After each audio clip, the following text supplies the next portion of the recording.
नमस्कार। आइए सुनते हैं मुंशी प्रेमचंद द्वारा लिखी कहानी मन का प्राबल्य। कहानी अच्छी लगे तो इसे एक लाइक कर दीजिएगा। चैनल पर नए हैं तो सब्सक्राइब कर लीजिएगा। तो लीजिए, प्रस्तुत है कहानी राखी पांडे की आवाज़ में। मानव हृदय एक रहस्यमय वस्तु है। कभी तो वह लाखों की ओर आंख उठाकर नहीं देखता और कभी कौड़ियों पर फिसल पड़ता है। कभी सैकड़ों निर्दोषों की हत्या पर आह तक नहीं करता और कभी एक बच्चे को देखकर रो देता है।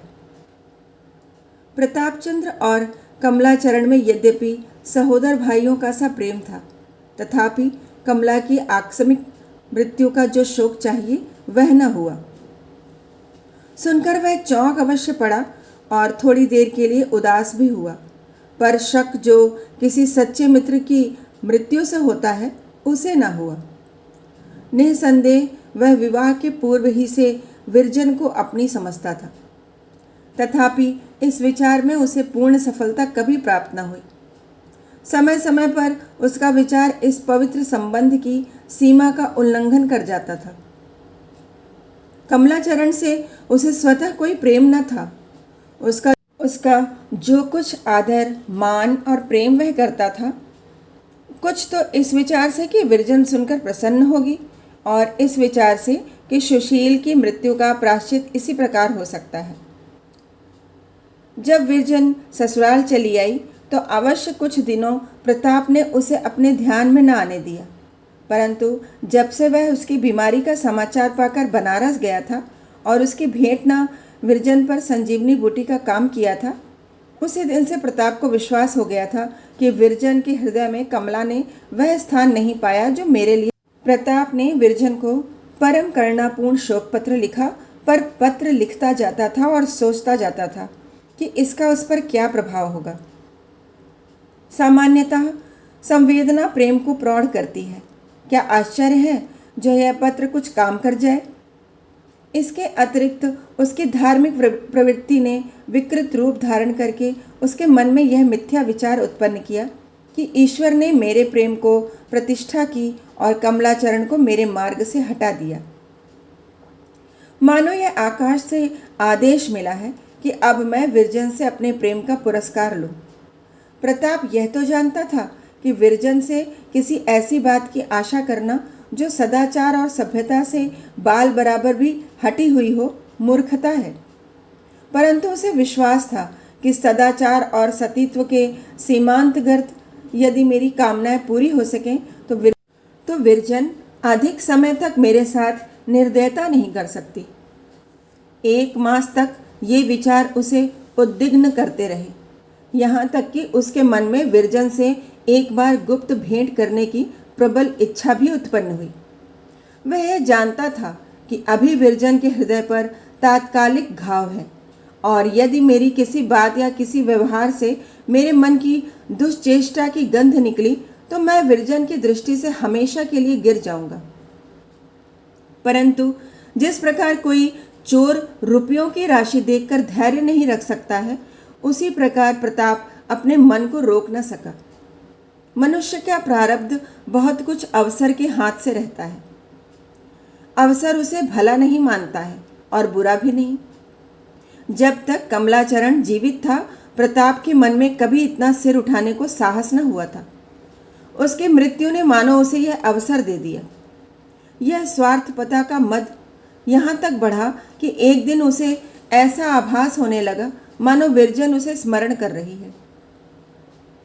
अपनी व्यग्रता से वह विरजन का अनुमान करने लगा। बनारस जाने का इरादा पक्का हो गया। 2 बजे थे, रात्रि का समय था। भयावह सन्नाटा छाया हुआ था।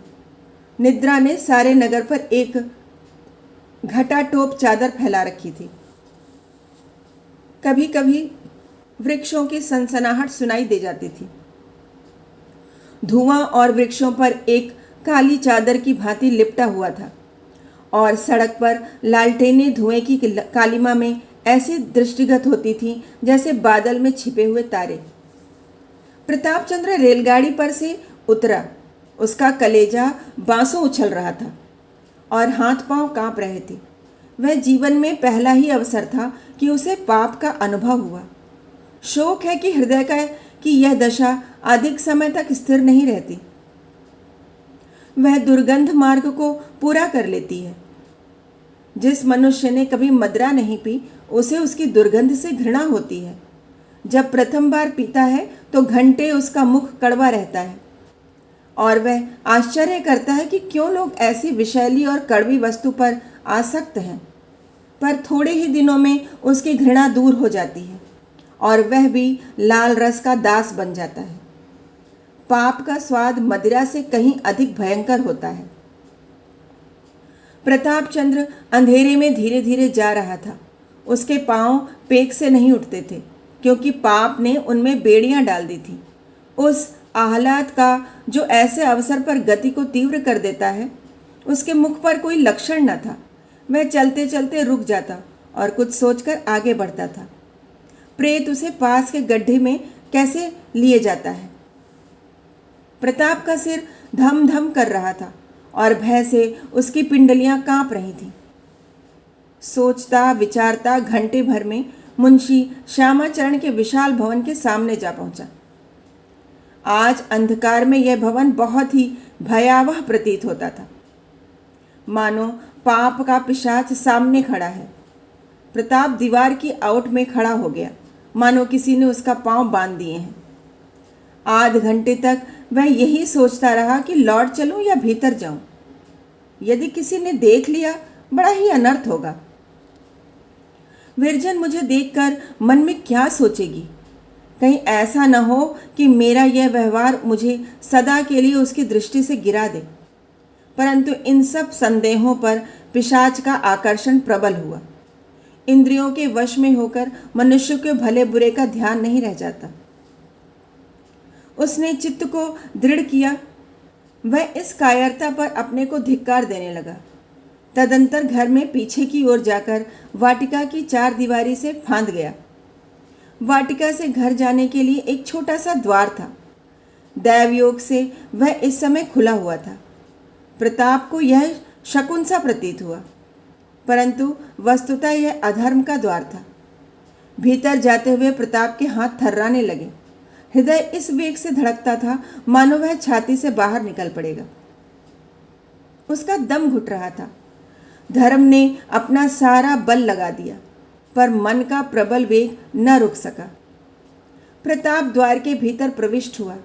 आंगन में तुलसी के चबूतरे के पास चोरों की भांति खड़ा सोचने लगा कि विरजन से क्यों कर भेंट होगी। घर के सब किवाड़ बंद हैं। क्या विरजन भी यहाँ से चली गई? अचानक उसे एक बंद दरवाजे की दरारों से प्रकाश की झलक दिखाई दी। दबे पांव उसी दरार में आंखें लगाकर भीतर का दृश्य देखने लगा। विरजन एक सफेद साड़ी पहने, बाल खोले, हाथ में लेखनी लिए भूमि पर बैठी थी और दीवार की ओर देख देख कर कागज पर लिखती जाती थी, मानो कोई कवि विचार के समुद्र से मोती निकाल रहा है। लखनी दांतों तले दबाती, कुछ सोचती और लिखती, फिर थोड़ी देर के पश्चात दीवार की ओर ताकने लगती। प्रताप बहुत देर तक श्वास रोके हुए यह विचित्र दृश्य देखता रहा। मन उसे बार बार ठोकर देता, पर यह धर्म का अंतिम गढ़ था। इस बार धर्म का पराजित होना मानो हृदय में पिशाच का स्थान पाना था। धर्म ने इस समय प्रताप को उस खड्डे में गिरने से बचा लिया जहां से आमरण उसे निकलने का सौभाग्य न होता। वरन यह कहना उचित होगा कि पाप के खड्डे से बचाने वाला इस समय धर्म न था, वरन दुष्परिणाम और लज्जा का भय ही था। किसी किसी समय जब हमारे सद्भाव पराजित हो जाते हैं, तब दुष्परिणाम का भय ही हमें कर्तव्यच्युत होने से बचा लेता है। विरजन को पीले बदन पर एक ऐसा तेज था जो उसके हृदय की स्वच्छता और विचार की उच्चता का परिचय दे रहा था। उसके मुखमंडल की उज्ज्वलता और दृष्टि की पवित्रता में वह अग्नि थी जिसने प्रताप की दुष्चेष्टाओं को क्षण मात्र में भस्म कर दिया। उसे ज्ञान हो गया और अपने आत्मिक पतन पर ऐसी लज्जा उत्पन्न हुई कि वहीं खड़ा रोने लगा। इंद्रियों ने जितने निकृष्ट विकार उसके हृदय में उत्पन्न कर दिए थे, वे सब इस दृश्य से इस प्रकार लोप कर दिए जैसे उजाला अंधेरे को दूर कर देता है। इस समय उसे यह इच्छा हुई कि विरजन के चरणों पर गिरकर अपने अपराधों की क्षमा मांगे, जैसे किसी महात्मा सन्यासी के सम्मुख जाकर हमारे चित्त की दशा हो जाती है। उसी प्रकार प्रताप के हृदय में स्वतः प्रायश्चित के विचार उत्पन्न हुए। पिशाच यहाँ तक लाया पर आगे न ले जा सका। वह उल्टे पांवों फिरा और ऐसी तीव्रता से वाटिका में आया और चार दीवारी से कूदा मानो उसका कोई पीछा करता है। अरुणोदय का समय हो गया था। आकाश में तारे झिलमिला रहे थे और चक्की का घुर-घुर शब्द कर्णगोचर हो रहा था। प्रताप पांव दबाता मनुष्यों की आंखें बचाता गंगा जी की ओर चला। अचानक उसने सिर पर हाथ रखा तो टोपी का पता न था और जेब में घड़ी ही दिखाई दी। उसका कलेजा सन्न सा हो गया। मुंह से एक हृदय वेधक आह निकल पड़ी। कभी कभी जीवन में ऐसी घटनाएं हो जाती हैं जो क्षण मात्र में मनुष्य का रूप पलट देती हैं। कभी माता पिता की एक तिरछी चितवन पुत्र को सुयश के उच्च शिखर पर पहुंचा देती है और कभी स्त्री की एक शिक्षा पति के ज्ञान चक्षुओं को खोल देती है। गर्वशील पुरुष अपने सगों की दृष्टियों में अपमानित होकर संसार का भार बनना नहीं चाहते। मनुष्य जीवन में ऐसे अवसर ईश्वर दत्त होते हैं। प्रताप चंद्र के जीवन में भी वह शुभ अवसर था जब वह संकीर्ण गलियों में होता हुआ गंगा किनारे आकर बैठा और शोक तथा लज्जा के अश्रु प्रवाहित करने लगा। मनोविकार की प्रेरणाओं ने उसकी अधोगति में कोई कसर उठा न रखी थी, परंतु उसके लिए यह कठोर कृपालु गुरु की ताड़ना प्रमाणित हुई। क्या यह अनुभव सिद्ध नहीं है कि विष भी समयानुसार अमृत का काम करता है? जिस प्रकार वायु का झोंका सुलगती हुई अग्नि को दहका देता है, उसी प्रकार बहुधा हृदय में दबे हुए उत्साह को भड़काने के लिए किसी ब्राह्मी उद्योग की आवश्यकता होती है। अपने दुखों का अनुभव और दूसरों की आपत्ति का दृश्य बहुधा वह वैराग्य उत्पन्न करता है जो सत्संग, अध्ययन और मन की प्रवृत्ति से भी संभव नहीं। यद्यपि प्रताप चंद्र के मन में उत्तम और निस्वार्थ जीवन व्यतीत करने का विचार पूर्व से ही था, तथापि मनोविकार के धक्के ने वह काम एक ही क्षण में पूरा कर दिया, जिसके पूरा होने में वर्ष लगते। साधारण दशाओं में जाति सेवा उसके जीवन का एक गौड़ कार्य होता, परंतु इस चेतावनी ने सेवा को उसके जीवन का प्रधान उद्देश्य बना दिया। सुवामा की हार्दिक अभिलाषा पूर्ण होने के सामान पैदा हो गए। इन घटनाओं के अंतर्गत कोई अज्ञात प्रेरक शक्ति थी, कौन कह सकता है। कहानी सुनने के लिए बहुत बहुत धन्यवाद।